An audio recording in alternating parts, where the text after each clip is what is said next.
কোচ ৰাজবংশী সচেতন নাগৰিক মঞ্চৰ উদ্যোগত বহুধাৱী ভক্ত সদৌ কোচ ৰাজবংশী ছাত্ৰ সন্থাৰ একত্ৰীকৰণ বৈঠক হোটেল জাহ্নবী এজেন্সিত অনুষ্ঠিত হৈছে এই বৈঠক আক্ৰাছুৰ প্ৰতিটো গোট উপস্থিত থাকিব এই বৈঠকত কোচ ৰাজবংশী সমাজৰ বহুকেইগৰাকী সচেতন ব্যক্তি উপস্থিত থাকিব এই বৈঠকত আক্ৰাছু বিভিন্ন গোটসমূহক একত্ৰীকৰণ কৰাৰ লক্ষ্য আগত লৈ এই বৈঠকৰ আয়োজন কৰা হৈছে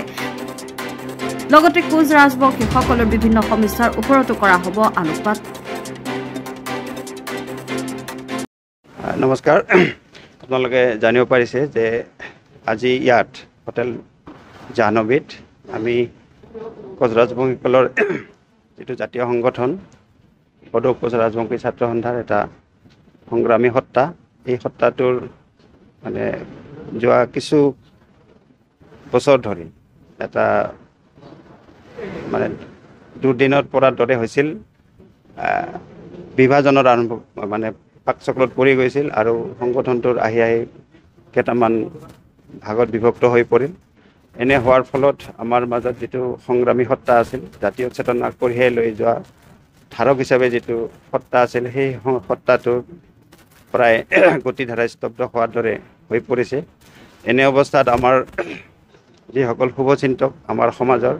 বুদ্ধিজীৱী আমাৰ সমাজৰ প্ৰাক্তন যিসকল নেতৃত্ব বহনকাৰী ব্যক্তি সকলোৱে এটা কথা চিন্তা কৰিছে যে আমি সমাজখনত আমাৰ জাতীয় জীৱনৰ হকে কাম কৰাৰ কাৰণে যদি পৰিৱেশ ৰচনা কৰিব লাগে তেতিয়াহ'লে আমাৰ জাতীয় ছাত্ৰ সংগঠনটোক আমি একত্ৰিত কৰি পুনৰ আগৰ অৱস্থালৈ ঘূৰাই আনিব লাগিব সকলোৱে একত্ৰিতভাৱে কাম কৰাৰ এটা পৰিৱেশ ৰচনা কৰিব লাগিব আৰু তাৰেই প্ৰয়াস চলাই আজি এই চিন্তন বৈঠকটো আৰম্ভ কৰা হৈছে ইয়াত বিভিন্ন আমাৰ শুভাকাংক্ষীসকল আহিব বিভিন্ন সংগঠনৰ গোটসমূহৰ মুৰব্বীসকলক আমন্ত্ৰণ জনোৱা হৈছে হয়তো তেওঁলোক নিজে থাকিব অথবা মানে থাকিব প্ৰতিনিধি থাকিব কিছু সংখ্যক আৰু আমাৰ সমাজৰ যিসকল অন্য সংগঠনৰ মুৰব্বী আছে তেখেতসকলকো আমন্ত্ৰণ জনোৱা হৈছে বুদ্ধিজীৱী সাহিত্যিক যিসকল আছে বেছি সংখ্যকে আমন্ত্ৰণ জনোৱা হৈছে আৰু সকলোৰে এটা দিশত আমি যোগাত্মক সঁহাৰি পাম বুলি আজি আশা কৰিছোঁ আৰু আজিৰ আলোচনাখনে এটা বিশেষ পদক্ষেপ গ্ৰহণ কৰিব পাৰিব বুলি মই আশাবাদী চাওক আজি কেন্দ্ৰ ৰাজ্যত থকা বিজেপি নেতৃত্বাধীন চৰকাৰখনে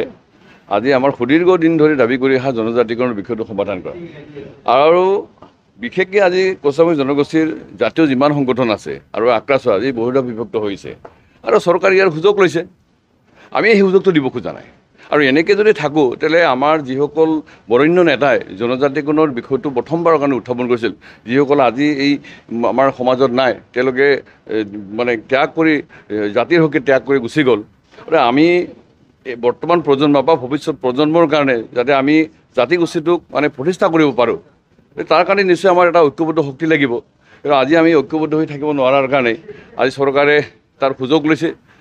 বিভাজনৰ ফলত সুযোগ লৈছে আজি কিনা পইচা ৰাজনীতি কৰি আছে গতিকে এইটো আমি সুযোগ দিব খোজা নাই আৰু এই কথাটো আজি কোচামী জনগোষ্ঠীৰ প্ৰত্যেকটো জাতীয় সংগঠনৰ নেতাই উপলব্ধি কৰা উচিত আৰু আক্ৰাছুক আমি প্ৰাক্তন যিসকল আক্ৰাছুৰ সভাপতি সম্পাদক বা বিশিষ্ট ব্যক্তিসকল বুদ্ধিজীৱীসকল সকলোৱে বিচাৰিছে যে আক্ৰাছু কোচামী জনগোষ্ঠীৰ এটা অৰাষ্ট্ৰীয় ছাত্ৰ সংগঠন আৰু এই ছাত্ৰ সংগঠনটো ঐক্যবদ্ধ হৈ কোচামী জনগোষ্ঠীৰ জাতীয় সমস্যাবিলাক কেন্দ্ৰীয় ৰাজ্য চৰকাৰৰ ওচৰত সজোৰে উত্থাপন কৰিব লাগে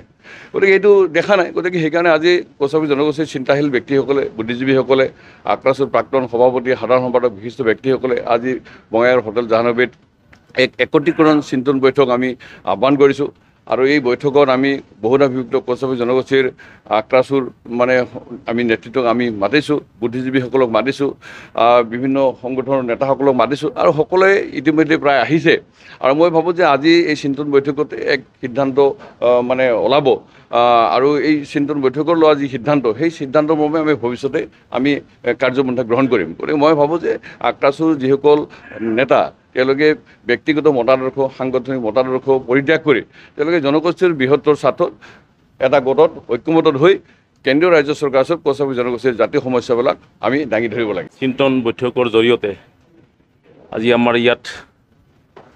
বিভিন্ন আমাৰ কোচামী বুদ্ধিজীৱীসকলৰ লগতে আমাৰ কোচামী বিভিন্ন দল সংগঠনৰ মুৰব্বীসকলক মাতা হৈছে আৰু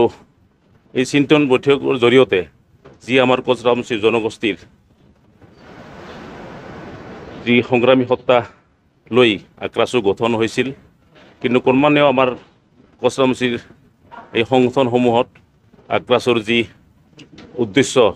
লক্ষ্যৰ পৰা ফাললৈকে গৈ আমাৰ মাজত বিভিন্ন ধৰণৰ আজি ফেকশ্যন হৈছে। গতিকে মই আজি এই সংবাদ মাধ্যমৰ জৰিয়তে আহ্বান জনাওক যে আমাৰ যিসকল মানে বিভাজিত হৈ আছে তেওঁলোকে আজিৰ এই বৈঠকত আহি পেলাই যাতে আমাৰ যি উদ্দেশ্য জাতিটোৰ অৰ্থাৎ কমতাপুৰৰ লগতে জনজাতিকৰণৰ আৰু ভাষা আদি কৰি বিভিন্ন ধৰণৰ যি সমস্যা আছে এই সমস্যাসমূহ যাতে আমি একেলগ হৈ চৰকাৰৰ ওচৰত আমি যাতে একেলগে ফাইট কৰি আমাৰ সমস্যাসমূহ দূৰ কৰাৰ কাৰণে সকলো একগোট হৈ আগবাঢ়ি যাব পাৰোঁ, এইখিনি কৈ আজি মই সকলোকে আহ্বান জনালোঁ।